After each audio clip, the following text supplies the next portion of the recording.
नमस्कार श्रोते हो. दीपक रेगे कथाकथन चॅनलवर आज तुम्ही ऐकणार आहात सुरेशचंद्र वाघ लिखित नो चिडचिड डे ही कथा. हल्ली खूप सारे आंतरराष्ट्रीय डे साजरे करण्याची आपल्याला सवयच लागली आहे. कधी मदर्स डे, कधी फादर्स डे, कधी टीचर्स डे, तर कधी चॉकलेट डे, कधी व्हॅलेंटाईन डे, कधी फ्रेंडशिप डे, तर कधी वुमन्स डे. वर्षभरातल्या या डेंचा लेखाजोखा बघितला ना, तर जवळपास प्रत्येक दिवस कुठल्या ना कुठल्या तरी डेसाठी बुकच करण्यात आलेला आहे. आपल्या संस्कृतीत सुद्धा काय हो, आपण मंडळी कळत नकळत Ekadashi day, Sankashti day, Shani Maruti day, सोमवार ते रविवार कोणत्या ना कोणत्या देवी देवतांचे सगळे day, Vatsavitri day, Chaturmas day, काकड आरती डे, 16 सोमवार डे, 21 निर्जळी संकष्ट्या डे, गोविंदा दही काला day, Shimga day, Dhulwad day, हे काही भक्तिमय आणि काही धांगडधिंगा उत्सवी डे वर्षभर साजरे करत असतोच की. फक्त याला डे असं संबोधत नाही. खरं तर तेही डेच असतात असं माझं आपलं प्रांजळ मत आहे. ही यादी न संपणारी आहे. पण विचार करा, एवढे उपास तापासांचे व्रतवैकल्यांचे डे साजरे करून आपल्या आचारविचारात खरंच काही फरक पडतो का? तर याचं उत्तर नरोवा कुंजरोवा असं अर्ध सत्य आहे. धड हो नाही आणि धड नाहीही नाही. मी तर म्हणतो माणसाच्या मूळ स्वभावात काही फरक पडत नाही. अहो, स्वभावाला औषध नाही हे स्वीकारायलाच लागतं. ती म्हण उगाच नाही तयार झाली. तरी पण पथ्य पाणी सांभाळलं तर औषधं लागू पडतं, तसं स्वभावावर पथ्य पाणी असलंच पाहिजे. का असू नये? परमेश्वरानं माणसाच्या मेंदूत स्वभावाचं रसायन ओतताना परीक्षा नळीत रागीट, चिडचिडा, भावनाशील, संवेदनशील, संशयी, सावध, हट्टी, जिद्दी, आनंदी, हसतमुख, मिश्किल, विनोदी, शांत, समाधानी, चपळ, मौनी, स्वार्थी, उदार असे DNA लिक्विड ड्रॉप्स टाकले असणार आणि त्यातूनच स्वभावांची भट्टी लागलेली असली पाहिजे. मला वाटतं आपल्याकडे अशा स्वभावांवर औषध म्हणून नो चिडचिड डे, नो भांडण डे, नो टोकाटोकी डे, नो हट्ट day, no tension day, no complaint day, no तुलना डे, मिश्किल गप्पा डे, स्माईल शेअरिंग डे, कौतुक डे, कृतज्ञता डे, औदार्य डे, खळखळून हास्य डे, कीप सायलेन्स डे, हे आणि अशासारखे डे साजरे करण्याची खरी गरज आहे. घरोघरी कुटुंबामध्ये सर्रास म्हणजे 24/7 चिडचिड चालू असते. याबाबत तुम्हाला काय वाटतंय? आता आमच्याच घरात बघा ना, आज सकाळी सकाळी सौ स्मिताची चिडचिड चालू होती. अहो, माझ्याकडनं बेडटी चक्क बेडवर सांडला, तो माझी शिंक न आवरता आल्यामुळे. नंतर नाश्त्याची तयारी चालू असताना गॅस सिलेंडर संपला. तिच्या चिडचिडीत भरच पडली. कुमार शिरीष आणि कन्या सोनाली आपापल्या मोबाईलमध्ये इतके गढले होते की ऑनलाईन गणिताचे क्लास अटेंड करायचं साफ विसरून गेले. माझं घरात अजिबात लक्ष नाही असं म्हणून चिडचिड करत मुलांचा राग तिने माझ्यावरच काढला. भरीतभर नेमकी मोलकर्णींनी दांडी मारली. भांडी स्वच्छ करताना आदळ आपट करत चिडून तिने माझ्याकडे मोठे डोळे करून बघितलं. आपली 40शी हरवली असं म्हणून वार्धक्यातला चष्मा नेहमीच कपाळावर घेऊन हिंडणारे आजोबा म्हणजे आमचे पिताश्री बरं का. आजींकडं जाताच म्हणजे आमच्या मातोश्रींकडे बरं का. आजींनी चिडचिड करत, जरा डोक्याचा वापर करा, पण ह्यांचं ना पालथ्या घड्यावर पाणी असा कालवाच केला. अहो, घराबाहेर सुद्धा चिडायला अनेक कारणं असतात. शेजारच्या रमाकाकूंचं सकाळी सकाळी तोंड पाहिलं की दिवस खराब जातो असं स्मिताचं मत आहे. आज नेमकं तसंच घडलं. त्या मुरवड लावण्यासाठी सकाळी सकाळी चमचाभर विरजण मागायला आल्या आणि स्मिताने चिडचिड करत चेहरा विरजणापेक्षाही आंबट केला. खरं तर किती क्षुल्लक वस्तू आहे. पण करांगुले वसते लक्ष्मी प्रभाते करदर्शनमऐवजी प्रभाते काकूदर्शनम झालं ना. आजोबा पेपर वाचण्यात गडलेले असताना शेजारचे पेंडसे आजोबा घरात घुसले. फक्कडपैकी चहा पाहिजे, सौभाग्यवती स्मिताच्या हातचा चहा म्हणजे अमृत आहे, अमृत. आता आधीच चिडलेल्या स्मिताची तोंड दाबून बुक्क्यांचा मार अशी अवस्था झाली. आणि दुसरीकडे पेंडसे आजोबांनी आमच्या पिताश्रींच्या हातातला पेपर जवळजवळ ओढूनच घेतला आणि काय म्हणते महायुती महाआघाडी असं म्हणत पेपरवरून आपल्या जाड भिंग्याच्या चष्म्यातून नजर फिरवायला सुरुवात केली. आमचे पिताश्री आतल्यात चिडले, पण करणार काय, आलिया भोगाशी असावे सादर. बरं, स्मिताने नाईलाजाने केलेला फक्कड चहा पेंडसे आजोबांसहित सगळ्यांनी ढोसला. तर जाताना पेंडसे आजोबा कोडी सोडवण्याचं पान काढून स्वतःबरोबर घेऊन गेले. याला काय म्हणायचं सांगा. मग आमच्या आईसाहेबांची चिडचिड चालू झाली. दुपारी पिताश्री झोपतात ना, तेव्हा आमच्या आईसाहेब कोडी सोडवण्यात दंग असतात. संध्याकाळी शिरीष आणि सोनाली यांच्या TV लावण्यावरनं चिडचिड झाली. शिरीषला T20 वर्ल्ड कप लावायचा होता, तर सोनालीला महाराष्ट्राची हास्य जत्रा लावायचं होतं. एक दिवस महिला मंडळाच्या भिशीहून परत आल्यावर स्मिता हसून म्हणाली, अहो, आज आमच्या मंडळात भिशीची सोडत काढताना खूप टोकाटोकी झाली. EVM मशीनवर जसा संशय घेतला जातो तसा चिठ्ठ्या तयार करण्यावर देखील संशय घेतला गेला. अरे च्या, मग काय झालं, काही मार्ग निघाला का, मी विचारलं. अहो, टोकाटोकीवरून टीका टिप्पणी, त्यातून चिडचिड, मग कुरघोडी, मग वाद वाढला. काही जणी वस्कन एकमेकांच्या अंगावर धावल्या.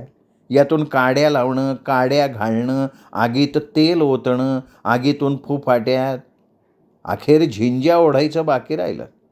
अरे अरे अरे अरे अरे अरे तुमचं भिशी मंडळ आहे का ढिशाव ढिशाव मंडळ आहे? भिशी मंडळात नेहमी असंच होत असतं का? आता रोज मारणार त्याला कोण काय करणार म्हणा. आणखी ऐका काय झालं ते. भिशी फोडल्यानंतर मंडळात पाठोपाठ गप्पाष्टक्कार सुप्रसिद्ध व्याख्याते डॉक्टर संजय उपाध्ये यांची मनशांती आणि अध्यात्म यावर 2 तासाची कार्यशाळा आयोजित केली होती. त्यामुळे महिलांचं हेवीवेट बॉक्सिंग थांबलं. सगळं कसं शांत शांत झालं. जोरदार वाऱ्याबरोबर उडालेली धूळ नंतर खाली बसावी ना, तसा सगळ्याजणी चिडीत चुप्प झाल्या. अरे वा, म्हणजे हा चमत्कारच झाला म्हणायचा. बाकी पुढे काय झालं? डॉक्टरांचं मनशांती आणि अध्यात्म थोडं थोडं तरी डोक्यात शिरलं का त्या महामायांच्या? मी पटकन जीभ चावून बोललो. महामाया म्हणता स्मिताने डोळे वाटारले, कारण ती पण त्यात आलीच होती ना. मात्र नंतर खळखळून हसत ती म्हणाली, अहो, ही डॉक्टरांची माया. त्यांनी जे प्रवचन दिलं त्यांनी सगळा महिला वृंद मंत्रमुग्ध झाला. ब्रह्मानंदीच लागली हो सगळ्यांची. अरे वा, म्हणजे खरंच जादूची कांडी फिरली का काय? अहो, मनशांतीवर त्यांनी महत्त्वाचं मार्गदर्शन केलं. आठवड्यातून 1 दिवस, शक्यतो सुट्टीच्या दिवशी सगळे घरी असतात. त्यामुळे प्रत्येकजण सांगितलेला उपाय करताना पथ्यपाणी सांभाळून शकतो. हो का? अरे वा, काय काय काय उपाय काय सुचवला त्यांनी? त्यांनी वेळापत्रकच आखून दिलं आहे. या रविवारी नो चिडचिड डे, पुढच्या रविवारी नो टोकाटोकी डे आणि त्यानंतर नो कंप्लेंट डे, अशी भली मोठी यादीच दिली त्यांनी. अच्छा अच्छा अच्छा, तर मग आपल्या घरी या रविवारी नो चिडचिड डे सेलिब्रेट करायचा ना? बरं, म्हणजे नक्की काय करायचं? अहो, सात्विक बोलायचं, सात्विक वागायचं, सात्विक खायचं, सगळे सात्विक गुण अंगीकारायचे. ते ठीक आहे, पण सात्विक बोलायचं म्हणजे नेमकं काय करायचं? म्हणजे खरं बोलणं, प्रामाणिकपणे बोलणं, दुसऱ्याला त्रास होईल असं बोलणं टाळायचं. शब्दांची निवड गोड असावी, आदरार्थी असावी. शांत चित्त आणि सकारात्मक दृष्टिकोन ठेवून जीभ आणि मन याच्यावर नियंत्रण ठेवणं. अरे बापरे, अगं असं वागायचं तर बैलासारखी वेसणच घालायला हवी मनाला आणि चित्ताला सुद्धा. अहो, मन करारे प्रसन्न हा उपाध्ये सरांच्या चिंतन विषयाचा गाभाच आहे. काय ग? आणि सात्विक वागायचं म्हणजे काय करायचं? सात्विक वागायचं म्हणजे कुठल्याही फलाची अपेक्षा न करता निष्काम कर्म करणं, संयम राखणं, विनम्र राहणं, विवेकी वागणं, परोपकार करणं. सात्विक वागण्यानं मनाची शुद्धता आणि सकारात्मकता वाढते बरं. स्मिताने कार्यशाळेतून बरंच ज्ञान उचललेलं होतं आणि त्याची चुणूक तिच्या बोलण्यातनं दिसत होती. आणि सात्विक आहाराबद्दल काय म्हणाले ते? म्हणजे कच्च्या पालेभाज्या, गाजर, काकडी, खजूर, गुडदाणी असं काही खायला सांगितलंय का त्यांनी? तेही ऐका. ताजं नैसर्गिक अन्न म्हणजे ताजी फळं, ताज्या भाज्या, संपूर्ण धान्य, डाळी, कडधान्य, शुद्ध तूप, दूध, दही, मध आणि सुकामेवा खाणे. सात्विक आहारामध्ये राजसिक आणि तामसिक पदार्थ खाणं वर्ज्य आहे. पण आता हा पदार्थ जो आहे तो राजसिक आणि तामसिक आहे, हे ओळखायचं कसं? माझ्या मेंदूत ना रजोगुण आणि तपोगुण हे दोनच शब्द कसेबसे लोड केलेत, अर्थ समजण्या पल्ल्याड गेलेले. हे बघा, राजसिक म्हणजे मनाची अस्वस्थता वाढवणारे आणि तामसिक म्हणजे आळशीपणा, सुस्तपणा वाढवणारे. तिखट, तेलकट, मसालेदार, जास्त तळलेले, शिळे झालेले आणि मांसाहारी पदार्थ, तसंच कांदा, लसूण आणि मशरूम हे पदार्थ वर्ज्य. स्मिताचा खुलासा. अगं मग खाण्याचं शिल्लक तरी काय राहिलं? हां, हे वर्ज्य ते वर्ज्य म्हणजे काळ्या पाण्याची शिक्षा आहे काय? तिखट मीठ न टाकलेली भाजी, कांजी, निकृष्ट पोळी, कडबा, गवत असलं काहीतरी खायचं का? काहीतरीच काय हो? तुम्हाला सेल्युलर जेलमध्ये बंद करून टाकल्यासारखंच बोलताय की. अहो, प्रयोग केल्याशिवाय त्याची सिद्धता कशी कळणार? या रविवारी आमच्या भिशी मंडळानं प्रत्येकाच्या घरी नो चिडचिड डे सेलिब्रेट करायचा असं जाहीर केलंय. तयार व्हा. स्मिताने घरात जाहीर घोषणा केली. स्मिता, घरात सगळ्यात जास्त चिडचिड कोण करत असेल तर ती तू. हां, बघू की आता घोडा मैदान जवळच आहे. मी हसून म्हणालो. माझ्या या कमेंटवर स्मिता चिडली. चिडणार नाही तर काय करणार? पण आज चिडायचा तिला हक्क आहे. रविवारचं रविवारी बघू. रविवार उजाडला. सकाळी सकाळी स्मिता उठली. माझा बेड टी आनंदात घेऊन आली. Good morning dear. मोठ्या गोड आवाजात तिने मला डिअर म्हटलं. माझ्याबरोबर तिने चहासुद्धा शेअर केला. हळूहळू सगळेजण अंथरुणातनं सावधपणे उठले. कारण नो चिडचिड डे साजरा करायचा होता ना. आजोबांनी मिचमीचे डोळे करत आजींना गुड मॉर्निंग केलं. त्यांनी आजीला फ्लाईंग किससुद्धा दिला. लाजून चूर झालेल्या आजीनं कसं बसं गुड मॉर्निंग म्हटलं. आजोबा देवपूजा झाल्याशिवाय चहा घेत नाहीत. आजी ही षोडशोपचार पूजेची तयारी करण्यात व्यग्र असते. ते सोवळ्यात येण्यापूर्वी आजीने तामण, पळी, पंचपात्र न आपटता दिलं. बैठकीचा पाठ आवाज न करता मांडला. वस्त्र, कलश, गंध, अक्षदा, तुळशीची पानं, फुलं चांदीच्या ताटात अगदी सावकाश ठेवली. दूध, दही, तूप, मध, साखर यांचं पंचामृत तयार करताना रोजच्यासारख्या अजिबात चिडचिड आणि खळखळसुद्धा केली नाही. शिरीषने तोंडात टूथब्रश कोंबूनच गुड मॉर्निंग केलं. स्मितानं न चिडता त्याचा दोष टिपून त्याला मऊ आवाजात समजून सांगितलं. सोनालीनी तिच्या बेडरूममधनं बेडटीची ऑर्डर दिली. पप्पा रोज बेडटी आधी घेतात आणि दात नंतर घासतात. मीही रोज बेडटी घेणार. स्मिताने तिला प्रेमाने बेडटी नेऊन दिला आणि न चिडता माझ्याकडे बघून म्हणाली, उद्यापासून तुझ्या पप्पांच्या हातात आधी कोलगेट टूथब्रश आणि नंतर टेबल टॉप टी देईन बरं का. बेडटी बंद. आंघोळीला नेहमीप्रमाणे मी टॉवेल न्यायचं मुद्दाम विसरलो, पण स्मिताने चिडचिड न करता माझा टॉवेल बाथरूममधून बाहेर काढलेल्या माझ्या हातावर अलगद ठेवला. एरवी हात पिरगळल्याशिवाय टॉवेल मिळत नाही. एकूणच काय तर दिवसाची सुरुवात चिडचिड न करता झाली. कुणीही रजोगुण तमोगुण उधळले नाहीत. नाश्त्याला रविवारी इडली डोसा असतो, पण स्मिता रात्री पीठ भिजवायचं विसरली. तिने चक्क शॉर्टकट मारून दही, पोहे, गूळ यांची स्मूदी सगळ्यांना वाढली. हा प्रकार एक तर गिळगिळीत होता. त्यात भर म्हणून सोबतीला वाटीभर पाण्यात भिजवलेलं मधमिश्रित ओट्स प्रत्येकाला दिले. चटकवटक खाणाऱ्या प्रत्येकाने तोंड वेडंवाकडं केलं. एरवी शिरीष आणि सोनाली यांनी आंबूस कमेंट केली असती आणि स्मिताने चला मुकाट्यानं गिळा असा दमसुद्धा भरला असता. आजी आजोबा मात्र पचायला हलकं आहे बरं का हे, असं म्हणून 1 नंबरची पसंती दिली. स्मिता मला उद्देशून म्हणाली, काय हो, आवडला का नाश्ता? मला अर्थात ती टोचून बोलत होती हे न समजण्याइतका मी दूधखोळा नव्हतो. पण चेहऱ्यावर सात्विक भाव दाखवत मी अंगठा आणि तर्जनीचं बोट जुळवत उरलेल्या 3 बोटांचा मोरपिसारा खुलवून एकदम फर्स्ट क्लास असं म्हणून दाद दिली. स्मिता म्हणाली, आता का नाही रोजच आपण वेगवेगळ्या प्रकारची स्मूदी खाऊया, एकदम सात्विक फूड. मी त्याच्यावर छान छान असा शेरा मारला. शेजारचे पेंडसे आजोबा अगदी नाश्त्याच्या चहाच्या वेळी उपटले. खरं म्हणजे हा शब्द आज तरी वापरणं प्रसंगोचित नाही आहे, पण माझं स्वगत समजा. आमच्या पिताश्रींनी मोठ्या मनाने घडीही न मोडलेला पेपर त्यांच्या हातात आनंदाने दिला. काय म्हणतीये महायुती? पेंडसे आजोबांचा गुळगुळीत झालेला नेहमीचा प्रश्न. अहो, आमच्या घरात आज आमचीच महायुती झाली आहे. नो चिडचिड डे चालू आहे आमच्याकडे. मी कौतुकानं म्हणालो. तरीच आमच्या सुनबाईनं सुद्धाच खास गवती चहा पाजला. काका बरोबर आहे, आज आपण गवत खाऊनच राहायचं आहे. कच्च्या पालेभाज्या कंदमुळं खाऊन दिवस साजरा करायचा आहे. एकूण भिशी मंडळाच्या सर्व सदस्य महिलांकडे नो चिडचिड डेनं बाळसं धरलेलं दिसत होतं.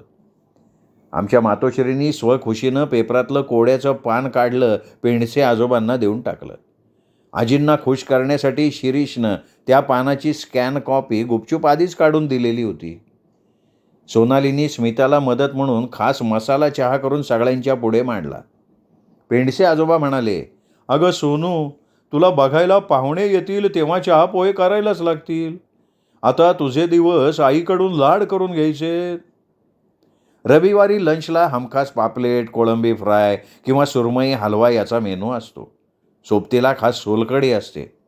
पण आज स्मिताने नॉनव्हेज वर्ज्य म्हणून जाहीर केलं आणि मेनू कुठला हे तिने गुलदस्त्यात ठेवलं. दुपारी तुळशीची सुगंधी पानं टाकलेलं, गूढ लिंबाची गोडी असलेलं आणि बर्फाची 1 क्यूब टाकलेलं सरबत तिने टेबलावर मांडलं. अहो, एरवी ती मंचाव सूप किंवा हॉट अँड सोअर सूप तयार करते. नंतर तिने तुपात परतलेले, कमी मीठ टाकलेले मूग आणि तांदूळ अशी सौम्य खिचडी वाढली. अरे हो, BP कंट्रोल व्हायला हवा ना. आणि काकडी, गाजर, दही यांची प्रेमळ कोशिंबीर दिली. थोडा स्मोकी फ्लेवर असलेला फुलका दिला. खरं तर तो करपलेला फुलका होता म्हणा. सोबतीला स्वीट म्हणून माव्याचा पेढा टाकलेलं दूध दिलं, कारण श्रीखंडाने आणि बासुंदीने सुस्ती येऊन तामस गुण वाढला असताना.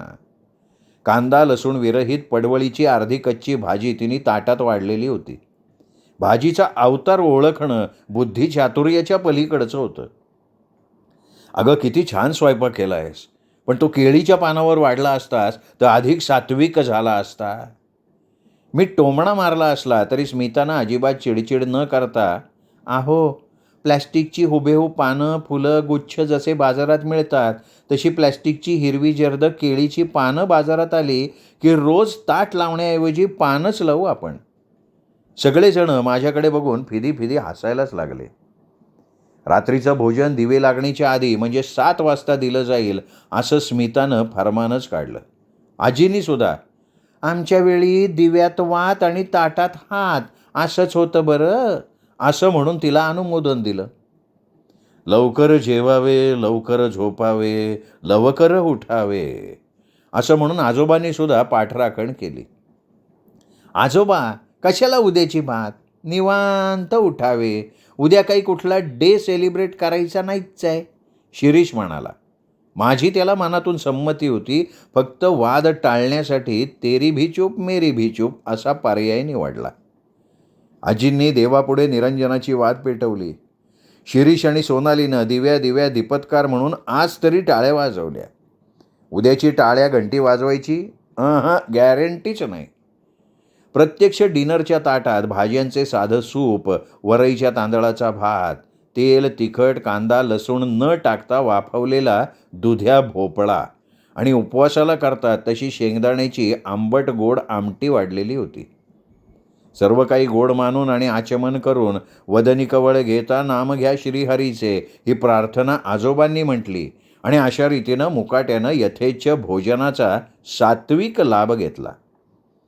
रात्री सगळेजण नो चिडचिड डेच्या रम्य स्मृती अनुभवत लवकर झोपी गेले. झोपताना मात्र प्रत्येकाच्या हातात स्मार्टफोन होता.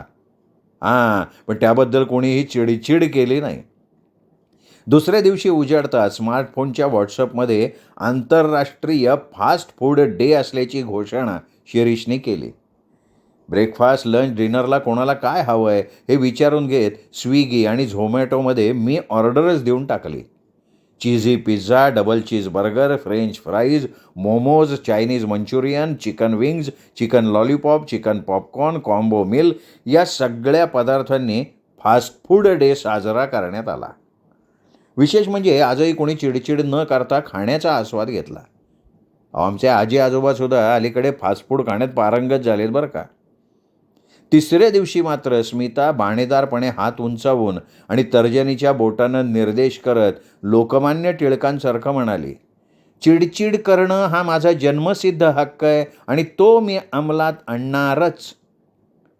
आटपाट नगरातली साठा उत्तराची नो चिडचिड डे कहाणी पाचा उत्तरी सुफळ संपूर्ण.